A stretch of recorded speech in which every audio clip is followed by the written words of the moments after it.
Today's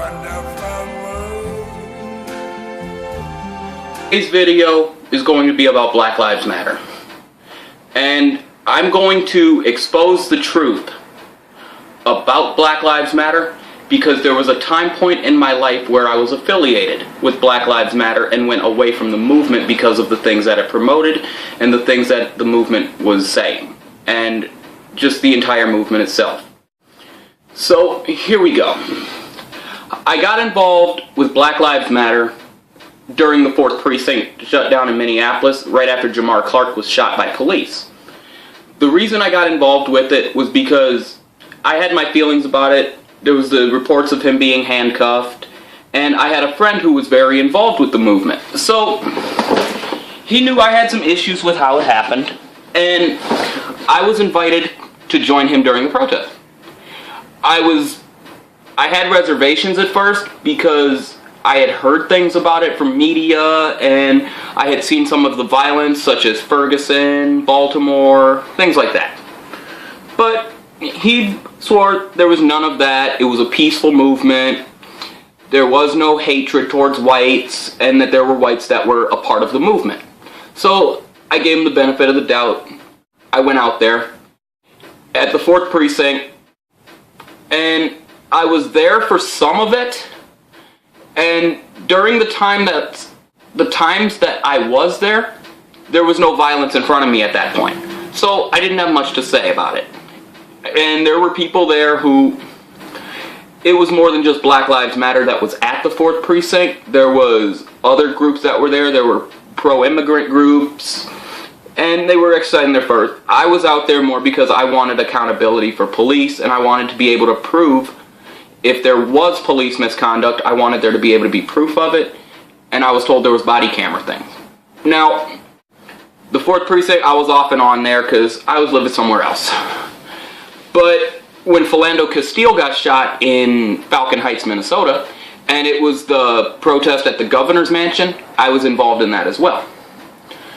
This is where I started to have my issues with BLM, because after the Philando Castile shooting, while I was there, I was a lot more involved, because that shooting I did not agree with at all, and I felt that there was some fear in the officer, and the officer acted impulsively.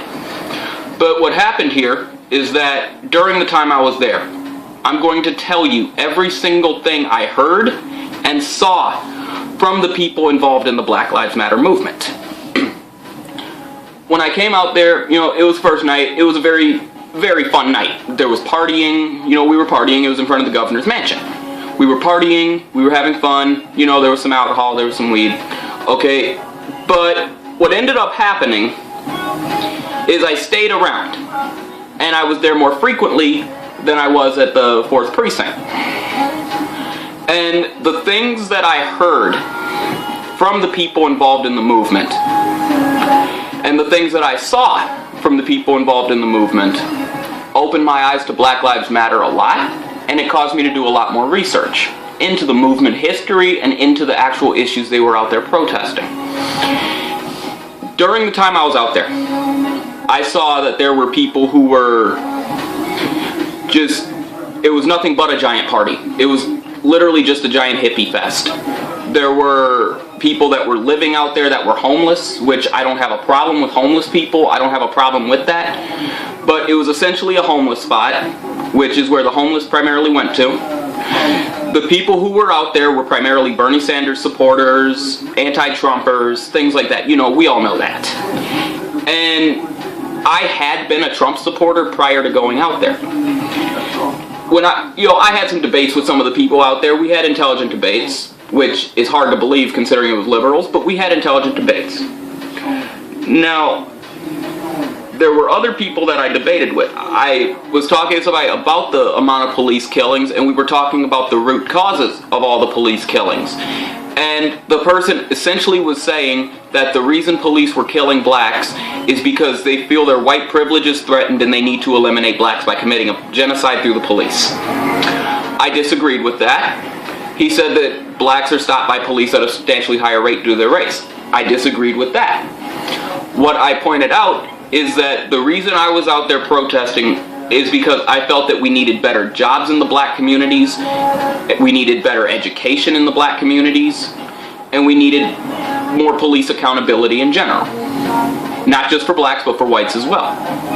And then he started talking about blacks don't commit crimes anywhere near as much as whites do. And then I asked him, if that's the case, then why do blacks commit 52% of the murders in the country while only being 13% of the population? And that police and whites, how could they not naturally have a fear towards a group of people when they kill each other at such an alarming rate? They commit crime at such an alarming rate. And then every time that something happens that they do not like, they start looting, they start setting fires, and they start burning things down. And the moment I said that, I was told that I'm victim blaming, and that what I was saying is like blaming the rapist, is like blaming the rape victim for being raped. And I disagreed with that. I stated that if there's a factual reason for something, then it needs to be addressed, and that we should be out here addressing the issues that I'm stating as well if we want to truly help the black community. We need to de-incentivize welfare, which incentivizes single black mothers to just kick out the father of the child because it threatens their welfare check and the amount that they're getting. It threatens their food stamps, all of it. I mentioned that. I brought up the fact that there was a lot of violence within the black community that needed to be addressed as well, because that would accept the fact that there's a higher crime rate. Because if we can address the black on black violence and the black on black murder, then we actually would have a point to say that they are racially targeted more so than other races. And I had a debate with one of the actual lead organizers of the Black Lives Matter movement in St. Paul. His name was Brian Allen. And during this debate with him, I was called a racist. And I was called an Uncle Tom because I said that blacks need to address the killing of each other just like they need to address the killings by police that are racially motivated. Because there is racism in the United States. There's racism everywhere. Now, I'm going to talk about the things that I heard the organizers saying out there and some of the lies that you were told about Black Lives Matter.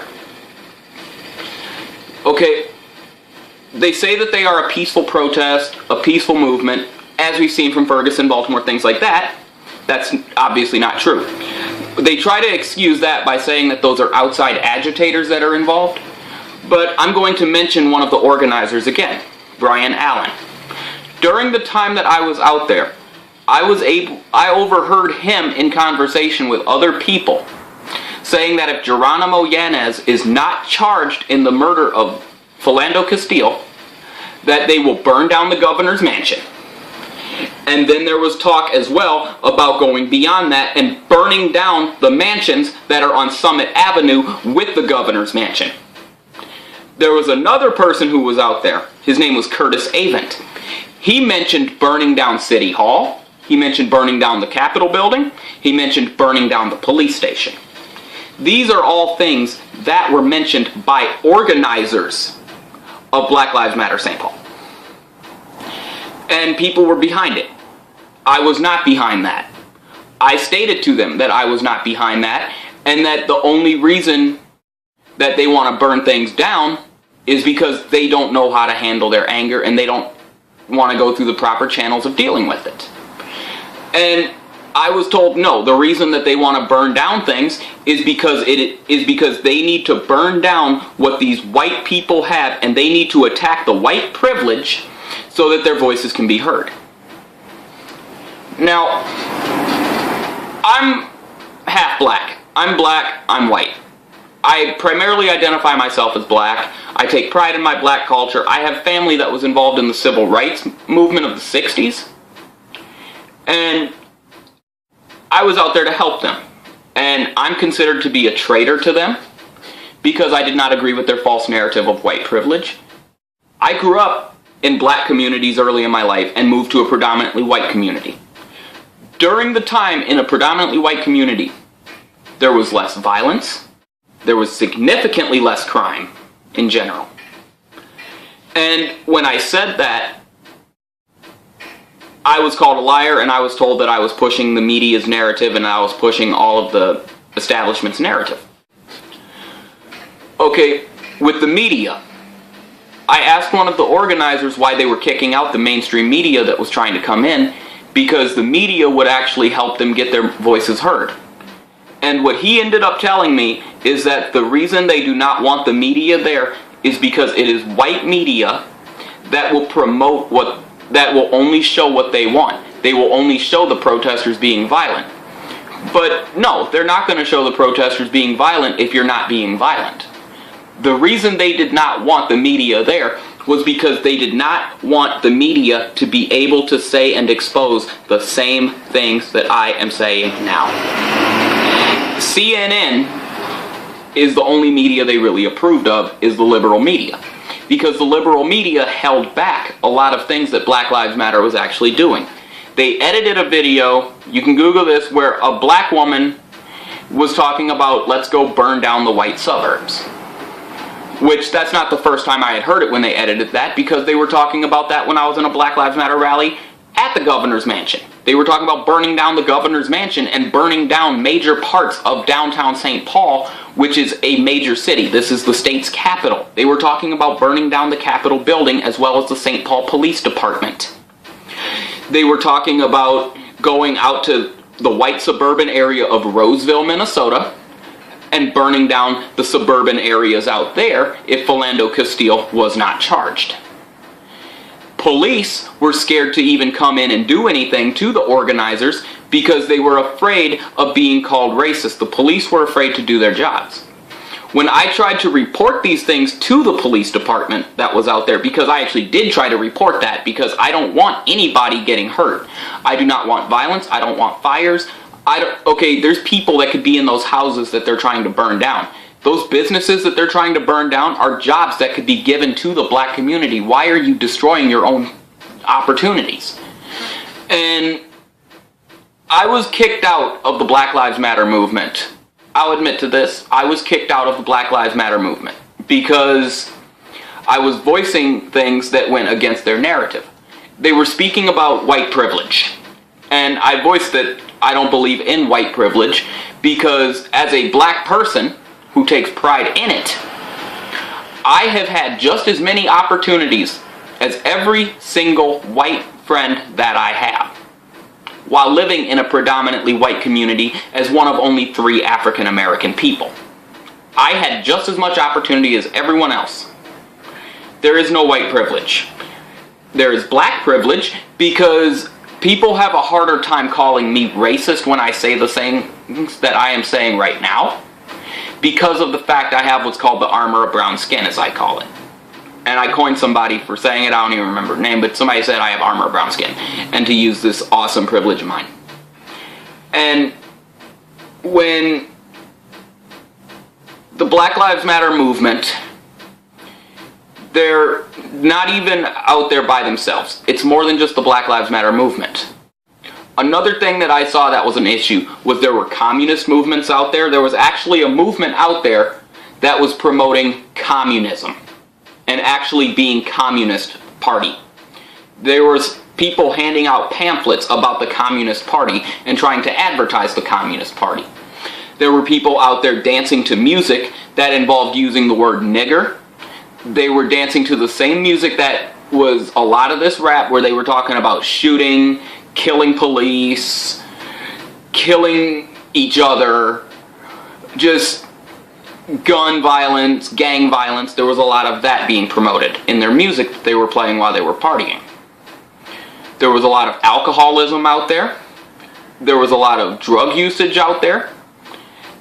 And they were out there, everybody who was white that was involved in the Black Lives Matter movement was not considered to be a fellow protester. They were referred to, and I quote, as a white ally. And they would tell people there, whenever you leave, like if it's to go to the bathroom or anything, I never slept out there or did any of that. So I didn't really deal with it. I never went with one of their white allies. But that you were told that if you ever have to leave the mansion property, and to ever leave that area, and you were a person of color, to bring one of your white allies with you to make sure that you are safe from police, because their privilege will protect you from being assaulted. I left the mansion without help. I left the mansion without one of them. I never got assaulted. I never got wrongfully arrested like they said I would. And, sorry, it got a little cold here. When the Black Lives Matter movement was doing speeches, they had people of Muslim background there. They had Somalis and Middle Eastern people who were Muslim and practiced Islam. The people who were out there practicing Islam were actually trying to get people to be involved in their prayers that were out there, and there were times where they were trying to get the whites to join them in practicing Islamic prayer. They were talking about Christianity being just a creation of the white man and being a creation of the evil white man in order to promote hatred towards blacks and in order to promote hatred towards everybody else. They were mentioning that black people are still segregated to their ghetto communities and the ghettos that they live in. That is not true, because my family moved away from those, and I grew up with my black father. We moved away from a bad black community because my father actually went out, got a job, and was not incentivized to be on welfare. That is why we left. And that's the biggest problem with Black Lives Matter, is if you're on their side and you're white, then you're a white ally. Why can't you just be an ally? If you are against them, you are either a racist or you hate your own kind. If you are at a Black Lives Matter rally and you disagree with what they say on any of their points, they will throw you out. They will mislead you to bring you into the movement, just like the person I was associated with did to bring me into it. And whenever you go against them, they will direct a lot of hate speech towards you. They will do everything they can to vilify your name. They will do everything in their power. The reason that they had a harder time doing this to me was because I am part black and I was a part of the Black Lives Matter movement. And they didn't want me to come out here and expose these things to you guys. Now, in terms of how they treated the white allies who were there, there was a woman who got up on stage speaking right in front of the mansion, and she was talking about how the white allies they may be calling them white allies, but at the end of the day, they're still white, they still have their white privilege, and they owe it to them as reparations to use that white privilege to help them and to benefit them. And I don't see how that's not racist, and how a protest movement that is about anti-racism and bringing people together and bringing communities together can say things like that.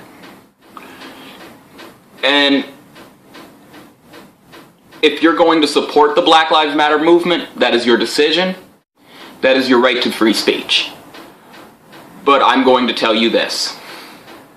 I have no problem with that, with your free speech or anything, until it gets to a point where you are threatening violence against people, you are threatening to kill people, you are threatening to burn things down, or you are committing violent acts such as looting, setting fires, damaging private property, damaging public property, and being violent. I can't support that. I can't support the hate speech that they were promoting. And I advise everybody who is affiliated with Black Lives Matter to do your research. Do your research, please. And learn the truth. And that's all I have. Thank you for tuning in. Divisive Legend tuning out. Real news, real talk. Peace.